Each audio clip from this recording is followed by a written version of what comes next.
Hello नमस्कार साथियों, मैं हूं Deepu Yadav. DP study classes में आप सभी का बहुत बहुत स्वागत है। चलो चलते हैं एक शानदार सेशन की तरफ जो हम चला रहे हैं हिंदी की क्लास। पिछली वीडियो में हमने वर्णमाला और संधि के बारे में पढ़ लिया है।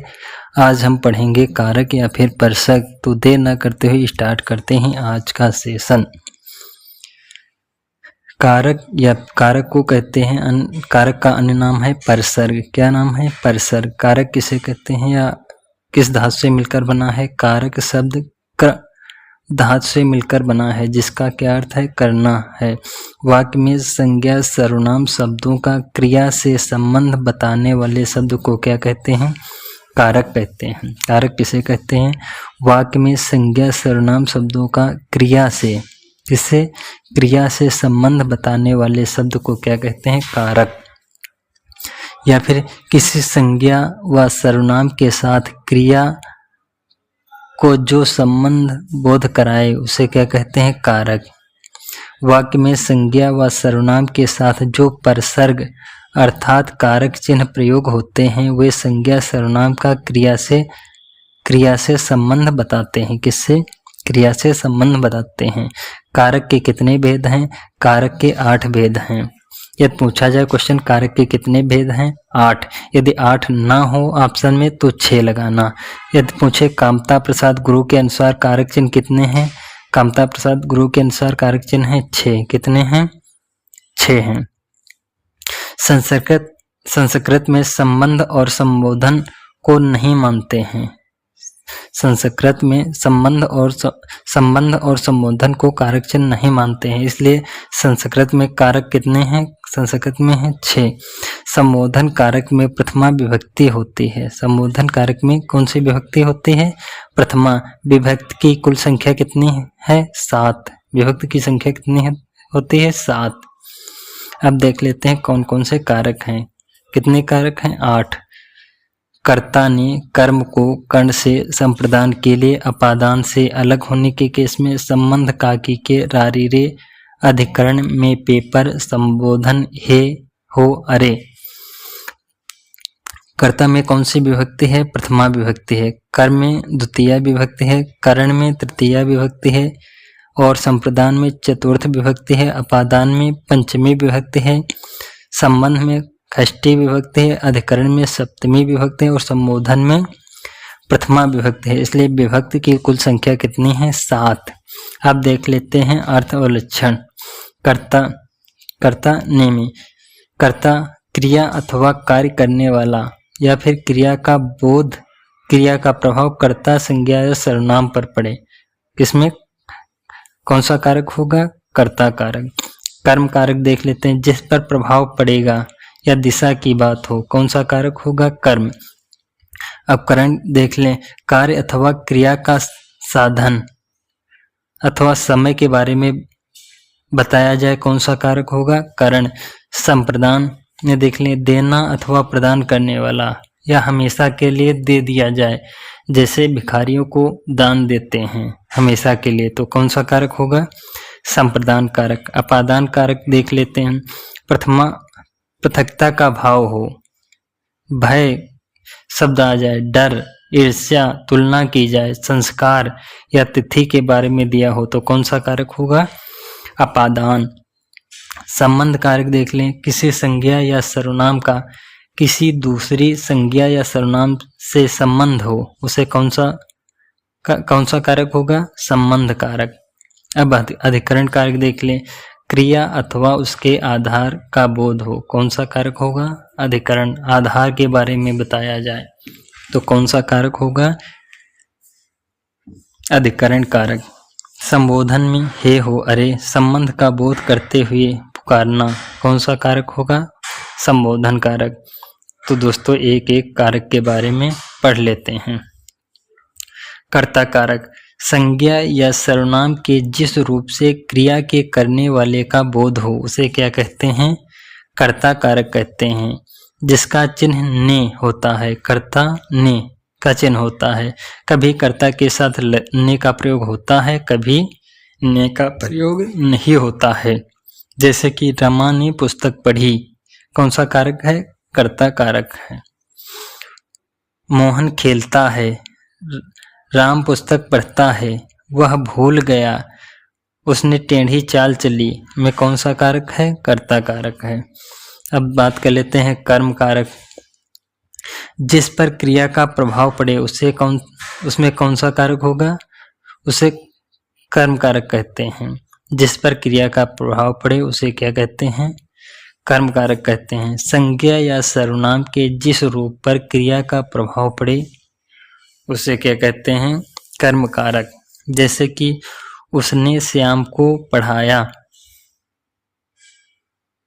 उसने श्याम को पढ़ाया। राहुल ने चोर को पकड़ा, को शब्द आया। राम गांव में जाता हुआ फूल तोड़ता है। सीता गाना गाती है, सीता गाना, यहाँ को शब्द लोप है। सीता गाना को गाती, मतलब सीता गाना गाती है, कौन सा कारक है? कर्म कारक। मैंने पत्र लिखा, मैंने पत्र को लिखा, कौन सा कारक है? कर्म कारक। कभी यानी कि विभक्ति का लोप होता है, कभी यानी कि उसमें दिया होता है, तो ध्यान रखना। नारद जी केले खाते हैं, या फिर नारद जी केले को खाते हैं, कौन सा विभक्ति का कौन सा कारक है? कर्म। मोर सांपों को खाता है, इसमें को विभक्ति आ गया, खाता है। राम ने पुस्तक पढ़ी, राम ने पुस्तक को पढ़ी। हमारे स्कूल के तीनों ओर बगीचा है, चारों तीनों दिशा की बात आ जाए, कौन सा कारक होगा? कर्म कारक। माँ ने बाजार से कपड़ा खरीदा, माँ ने बाजार से कपड़े को खरीदा, कौन सा कारक है? कर्म कारक। कौन सा कारक है? कर्म कारक। अब करण कारक के बारे में पढ़ लेते हैं। कर्म कारक किसे कहते हैं? जिस साधन से अथवा जिसके द्वारा क्रिया पूरी की जाती है, या उसे क्रिया का कारण कहते हैं। विभक्ति कौन कौन सी आती हैं? से, द्वारा, के साथ, के जरिए आदि विभक्ति का प्रयोग किया जाता है। किसमें? करण कारक में। या फिर जिसके द्वारा कर्ता का कोई काम करता है उसे क्या कहते हैं? करण कारक। जैसे कि श्याम गेंद से खेलता है, साधन की बात हो, किसकी? साधन। तो गेंद क्या है? साधन है, गेंद से खेलता है। आदमी चोर को लाठी द्वारा मारता है, लाठी क्या है? साधन है। राम पेन से लिखता है, पेन क्या है? साधन। यह लंगड़ा है, यह लंगड़ा है, किसमें चला जाएगा? करण कारक में। वह शहनाज हुसैन के साथ शब्द आ जाए, किसमें चला जाएगा? करण कारक। पार्लर जाती है, समय की बात हो, किसमें जाएगा? करण कारक में। अभी 9 बजे हैं, बच्चे बस से पाठशाला जाते हैं, बस क्या है? साधन है। मैं काम से जा रहा हूँ, से शब्द आ गया, विभक्ति। वह मोहन के साथ शब्द आ गया, जाएगी। पटेल जी ने सेना के जरिए शब्द हैदराबाद का विलय किया। अब देख लेते हैं संप्रदान कारक, जिसके द्वारा कार्य किया जाए, कौन सा कारक होगा? संप्रदान। या फिर जो वस्तु पदार्थ हमेशा के लिए जिसको दिए जाए वापस ना लिए जाए, कौन सा कारक होगा? संप्रदान कारक। या फिर भिक्षा, शिक्षा, भीख, दीक्षा, दान, दक्षिणा, भेंट, गिफ्ट, उपहार आदि के बारे में बताया जाए, कौन सा कारक होगा? संप्रदान। या फिर जो वस्तु अच्छी लगे, रुचिकर लगे, कौन सा कारक होगा? संप्रदान कारक। जैसे कि राम ने रावण को सीता के लिए मारा, संप्रदान विभक्ति आ गई, के लिए मारा। राम ने रावण को गाय दान में दी। अब राजा ने ब्राह्मण को गाय दान में दी। अब दान तो दे दिया लेकिन वापस तो रो लेगा, तो कौन सा कारक होगा? संप्रदान कारक। मीरा अपनी बहन के लिए साड़ी लाती है, के लिए शब्द आ गया। सेठ ने गरीबों को कंबल बांटे, अब कंबल बांट दिए, वापस लेंगे नहीं, तो यानी कि कौन सा कारक? संप्रदान कारक। भारत ने नेपाल की आर्थिक मदद की, कौन सा कारक? संप्रदान। वह मुझसे मिलने आई मंदिर के बहाने, नहीं, वह मुझसे मिलने आई, कौन सा कारक है? संप्रदान कारक। बेरोजगार को रोजगार चाहिए, बेरोजगार को रोजगार चाहिए। कौन सा संप्रदान? ये ताले की चाबी है। ईश्वर ने सुनने को 2 कान दिए, हरि मोहन को रुपए देता है। कौन सा कारक है? संप्रदान। देखते हैं अपादान कारक। अपादान कारक जिससे भय या डर लगे, जैसे कि बच्चे कुत्ते से डरते हैं।